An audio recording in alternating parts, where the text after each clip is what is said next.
და მანამდე არ ვაკეთებდი ფოკუსს, სანამ კარგად არ ვისწავლდი. აი სარკესთან ვიდექი ხოლმე და სხვადასხვა რაკურსს ვამოწმებდი, ეს ფოკუსი როგორ ჩანს რა, აი წინიდან ვინც მიყურებს, რას ხედავს, გვერდიდან, ზემოდან და ამას რო კარგად ვსწავლობდი, მე ვაკეთებდი ხოლმე. იმიტომ რომ იმდენადაც მაგარია ის ემოცია, რასაც მაყურებელი გაძლევს, ანუ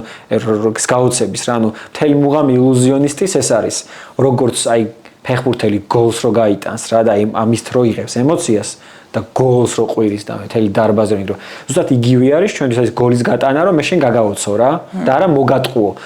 და აი წინაზე ხარ რო ამბობდი აი ძველი თაობისთვის რო აი ხო რაღაცა კითხვაც იყო რომ შეიძლება ცოტა ისე აღიქვან რომ ეს არ არის სერიოზული პროფესია და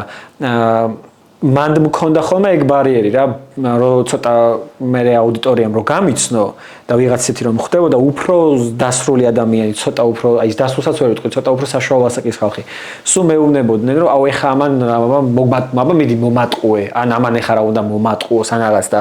არა და ტყუილი საერთოდ არ არის რა აქ ანუ მთელი მუღამი ტყუილი არ არის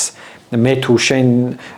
იმიტომ განახე ფოკუსო მე შენ მოგატყო მე ილუზიონისტი არ ვარ ანუ ეს არ არის მიზანი უნდა გაგაოცო მთელი მუღამი ეგ არის და არა მოგატყო თორე ეხავე ვიტყვი რომ მე არ ვარ ჯადოქარი უბრალოდ რაღაცა განსხვავებულს გაკეთება შემიძლია რომ შენ ეგ ემოცია მოგანიჭო მორჩა რა